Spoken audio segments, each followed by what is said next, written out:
උසස් පෙළ කඩේම සාර්ථකව ජයගත්ත කෙනෙක් තමයි මේ ඉන්නේ. කියන්න වගේ නම රිසල්ට් එක රෑන්ක් එක. මගේ නම සෙන්ජනියම් සඳු. මගේ රිසල්ට් එක A3යි. මගේ රෑන්ක් එක කොළඹ වලින් 20 අයිලන්ඩ් 83. හරි. දැන් කියන්නකෝ මේ ඔලෙවල් රිසල්ට් එක මතක් කරමු. 9 years. 9 years අර දැන් ඒ ලෙවල් වලට 3 years ගන්නවා කියලා ටාගට් එකෙන් වැඩ කරන්නේ. කොහොමද පාඩම් කරේ? කාලය කල්පනාකරණය කරගත්තේ? දවසට කොච්චර වෙලාවක් පාඩම් කරාද? මම මුලම කාලේ නම් වැඩ කරන්න ටිකක් අඩුයි. පස්සේ වෙද්දී කොහොමද දවසකට පැය 5 පැය 7 වෙනකන් උඩරිම වැඩ කරා. ක්ලාස් වලත් හැමදෙස්සම බස් එකේ ගමනත් MCQ ඒවා ටික කරා. මොකද නිලන්සගේ මේ හැමදෙස්සම කිව්වේ MCQ කරන්න ෆිසික්ස් වලට. ඉතින් ඒක නිසා එහෙම කරා. ගොඩක් පාඩම් වල වැඩ කරලා තමයි ගත්තේ. නිලන්තසර්ගේ ක්ලාස් වලින් නම් ආවද? ඔව්. සර්ගේ ක්ලාස් එකේ, තියරි ක්ලාස් එකේ, ක්ලාස් එකේ, රිවිෂන් ක්ලාස් එකේ ඔයාලට විශේෂත්වය මොකක්ද? සර්ගේ ක්ලාස් එකේ ගොඩක් විශේෂත්වය තිබ්බේ අනිත් සර්ලාට වැඩිය අර ප්‍රැක්ටිකල් කරන සීන්.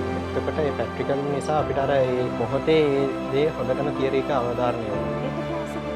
පේපර් ක්ලාස් එකේ තිබ්බේ සර්ගේ දැන් අර අපේ තිබ්බ 2024 A level පේපරේ ගොඩක් ප්‍රශ්න දිගයි. ඉතින් ඒ හුරුව මට ගොඩක් ලැබුණේ නිලන්සර්ගේ පේපර් ක්ලාස් එකේ. සර්ගේ මේ කරපු ඉස්සෙල්ලම පේපර් එකට ලකුණු කීයක් තිබ්බද කියනවද? ඔව් ඉස්සෙල්ලම පේපර් එකට මට ලකුණු 70 ගණන් තිබ්බා. මම ඒකේ අයිලන්ඩ් එකෙම 4 වෙලා තිබ්බා. අන්තිම පේපර් එකට අන්තිම පේපර් එකට හැබැයි මට අඩුයි. ඒකට මට 60 ගණන් ඇද්දේ.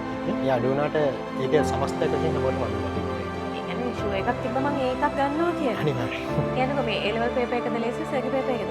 පේපර් එක තමයි. නිලන්ස් ගුරුවරයෙක් විදිහට පාඩම් ධර්මයේ ඉස්සරගෙන මොනවද කියන්නේ? ගුරුවරයෙක් විදිහට ඇත්තටම ලොකු පෞරුෂයක් තිබ්බ කෙනෙක්. මේ හැමදෙස්සම ගයිඩ් කරේ අපිව හරි මාර්ගෙම යන්න.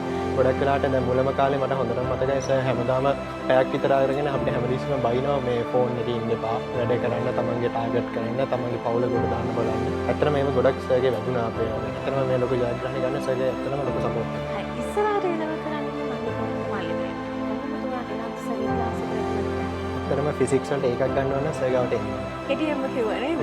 ඉස්සරහට තියෙන බලාපොරොත්තු මොනවද? ඉංජිනේර කෙනෙක් වෙලා නාසයකට යන්න තමයි. එහෙනම් ඒ බලාපොරොත්තු ඒ විදිහටම ඉෂ්ට වෙන්න කියලා අපි විශ් කරනවා. Thank you.